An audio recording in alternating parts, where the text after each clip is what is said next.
नमस्कार, मी प्रणाली भोसले. माझे कोकणमध्ये आपल्या सर्वांचं मनपूर्वक स्वागत करते. पाहणार आहोत महत्त्वाच्या घडामोडींचा वेगवान आढावा. आजपासून राज्यात पोलीस भरती प्रक्रिया सुरू झाली आहे. ऑनलाईन पद्धतीने आवेदन अर्ज उमेदवारांना सादर करता येणार आहेत. राज्यात तब्बल 17,000 पोलिसांची भरती करण्यात येणार आहे. या प्रक्रियेला आजपासून सुरुवात होणार आहे. केंद्र शासनाने कोल्हापूरसह विविध ठिकाणच्या विमानतळांच्या विकास कामांसाठी विशेष प्रयत्न सुरू केलेत. कोल्हापूरसह पुणे, जबलपूर, ग्वाल्हेर विमानतळावर देखील नवीन टर्मिनल्स इमारत उभारली जाणार आहे. या कामांचं उद्घाटन 10 मार्च रोजी पंतप्रधान नरेंद्र मोदी यांच्या हस्ते ऑनलाईन पद्धतीने होणार आहे. कोल्हापूर विमानतळाचा विकास आणि विस्तारीकरणासाठी खासदार धनंजय महाडिक यांनी विशेष पाठपुरावा केला आहे. रत्नागिरीत पाणी योजनेवर 65 कोटी रुपये खर्च करून जनतेला मात्र पाणी करत फिरावं लागणार आहे. निवडणुकीच्या तोंडावरच अल निनो या समुद्र प्रवाहाच्या सक्रियतेचे कारण देऊन पाऊस कमी पडला असे नगरपालिकेनं कारण दिलंय. मात्र जून, जुलै, ऑगस्ट दरम्यान मुसळधार वृष्टी झाल्यानं धरणे भरून वाहत होती. पाण्याचा निचरा नगरपालिकेला रोखता आला नाही हे प्रमुख कारण आहे असं विरोधकांचं म्हणणं असून पाणी प्रश्नावरून विरोधक आक्रमक होण्याची शक्यता आहे. खासगी पाणी पुरवठा करणाऱ्या मंडळींचा धंदा यामुळे तेजीत येणार आहे. रत्नागिरी नगर परिषद पाणी पुरवठा नियोजनामध्ये प्रत्येक उन्हाळ्यात अपयशी ठरते याचं उत्तर कोणीही देत नाही असं नागरिकांचं म्हणणं आहे. महावितरणच्या विरोधात 15 मार्चला होणाऱ्या भालवल ग्रामस्थांच्या उपोषणाला आता सावंतवाडी तालुका वीज ग्राहक संघटनेकडून पाठिंबा दर्शवण्यात आला असून याबाबतची माहिती संघटना तालुकाध्यक्ष संजय लाड यांनी दिली आहे. संघटनेची बैठक नुकतीच अध्यक्ष लाड यांच्या अध्यक्षतेखाली पार पडली. होळी आणि शिमगा सणानिमित्त कोकणात जाणाऱ्यांची संख्या अधिक असते. यंदा होळी 24 मार्च रोजी आहे. त्यानिमित्त कोकणात जाणाऱ्या सर्व नियमित गाड्या 23 आणि 24 मार्च रोजी रिग्रेड झाल्यात. यात कोकण कन्या, जनशताब्दी, मांडवी, तुतारी एक्सप्रेसचा समावेश आहे. रत्नागिरी आणि सिंधुदुर्ग जिल्ह्यात शिमगा सण मोठ्या उत्साहात साजरा होतो.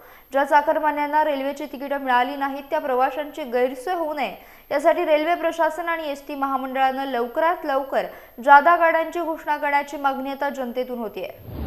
मुंबई पालिकेकडून पुरवण्यात येणाऱ्या तरण तलावांची सुविधा आता अंधेरी, वरळी आणि विक्रोळीकरांना देखील लुटता येणार आहे.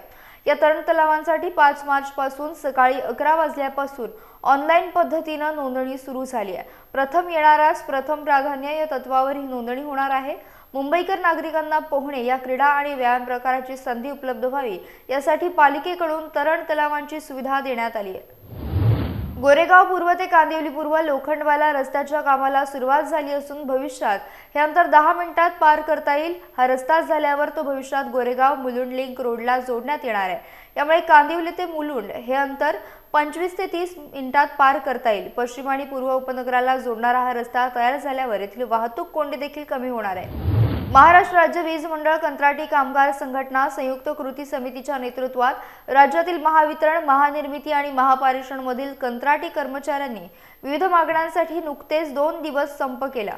त्यानंतर देखील मागणीकडे कुणी लक्ष दिलं नसल्यानं हे कर्मचारी 4 मार्चला मध्यरात्रीपासून बेमुदत संपावर गेलेत. राज्यातील अनेक भागात एकीकडे तापमान वाढत असताना दुसरीकडे कर्मचारी संपानं वीज पुरवठ्यावर परिणामाचा धोका आहे. यावर्षी मासेमारीचा हंगाम सुरू झाल्यापासून मच्छीमारांना मत्स्य दुष्काळाला सामोरे जावे लागत आहे. मासळीची आवक प्रचंड प्रमाणात घटली आहे. त्यामुळे मासळी साठ्यात वाढ व्हावी यासाठी वसईतील मच्छीमार संघटनांनी 40 दिवस स्वघोषित मासेमारी बंद करून बोटी किनाऱ्यावर ठेवल्या होत्या.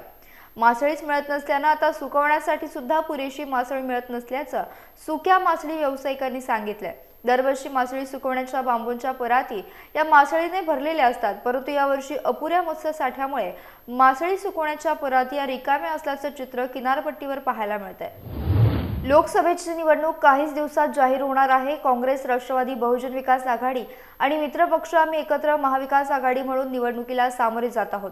महाविकास आघाडीचे उमेदवार खासदार विनायक राऊत निश्चित झालेत. मात्र लोकसभेत शिंदे गट आणि भाजपला आमच्या विरोधात अद्याप उमेदवार मिळाला नाही हे त्यांचं अपयश असून सिंधुदुर्ग, रत्नागिरीतील भाजप आणि शिंदे गटाच्या मंत्र्यांमध्ये कुवत नसल्यानं गोव्याचे मुख्यमंत्री प्रमोद सावंत यांच्यावर प्रचाराची जबाबदारी देण्यात आल्याची टीका शिवसेना उद्धव बाळासाहेब ठाकरे पक्षाचे आमदार वैभव नाईक यांनी केली आहे.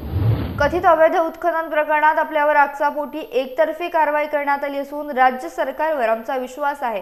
त्यांच्याकडून आपल्याला नक्कीच न्याय मिळणार असा विश्वास असल्याचं प्रतिपादन आमदार एकनाथ खडसे यांनी केलंय.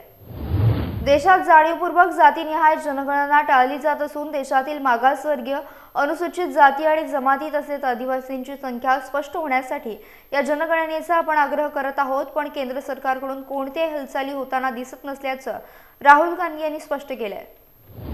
कात्रज येथील राजीव गांधी प्राणी संग्रहालयातील बिबट्या पळून गेल्याचं उघडकीस आलंय। मागील 24 तासांपासून या बिबट्याचा शोध सुरू आहे। दरम्यान प्राणी संग्रहालयाच्या प्रवेशद्वारावर आणखीन एक प्रकार उघडकीस आलाय। पोलीस नसतानाही स्वतःच्या 4 चाकी वाहनावर पोलीस असल्याची नेमप्लेट लावून फिरणाऱ्या एका तोत्याला पोलिसांनी ताब्यात घेतलंय। लग्नाचा बहाणा करून फसवणूक करणाऱ्या टोळीतील 3 पुरुष आणि नवरीसह 4 महिलांना कुडाळ पोलिसांनी अहमदनगर, श्रीरामपूर, पंढरपूर, सातारा येथून ताब्यात घेत अटक केली। संशयित टोळीने कुडाळ तालुक्यातील एकाचं लग्न लावून त्यानंतर नवरी पळवून नेली। लग्नासाठी सुमारे 1,40,000 रुपये घेऊन फसवणूक केल्याप्रकरणी कुडाळ पोलीस ठाण्यात गुन्हा दाखल करण्यात आला होता।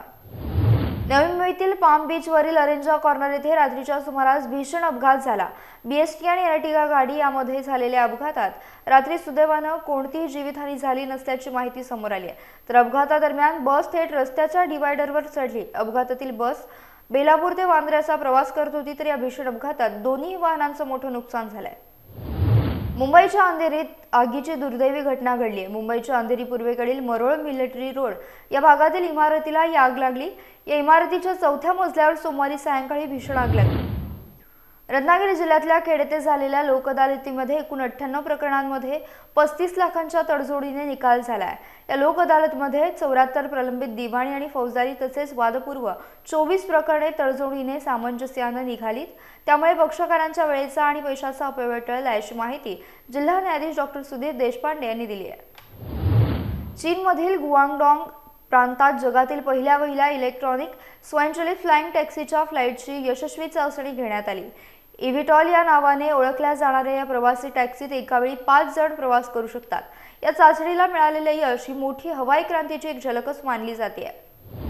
संगमेश्वर तालुक्यातील कसबा येथे असणाऱ्या चालुक्यकालीन कर्णेश्वर मंदिरात महाशिवरात्रीनिमित्त विविध कार्यक्रमांचे आयोजन करण्यात आले आहे। महाशिवरात्रीनिमित्त 5 ते 10 मार्चच्या कालावधीत उत्सव साजरा केला जाणार आहे।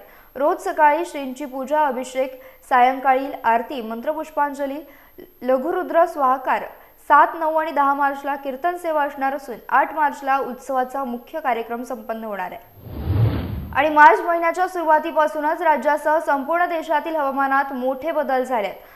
पर्वतीय भागात हिमवृष्टी होत असल्याने उत्तरेकडील थंडगार वारे राज्याच्या दिशेने कूच करतात। परिणामी मराठवाडा आणि विदर्भातील अनेक जिल्ह्यांमध्ये ढगाळ वातावरण तयार झाले आहे। येत्या 48 तासात राज्याला पुन्हा एकदा अवकाळी पावसाचा तडाखा बसणार असा इशारा हवामान खात्याने दिला आहे। यासह वेळ झाली इथेच थांबण्याची। तुम्ही कुठेही जाऊ नका, पाहत रहा फक्त माझे कोकण।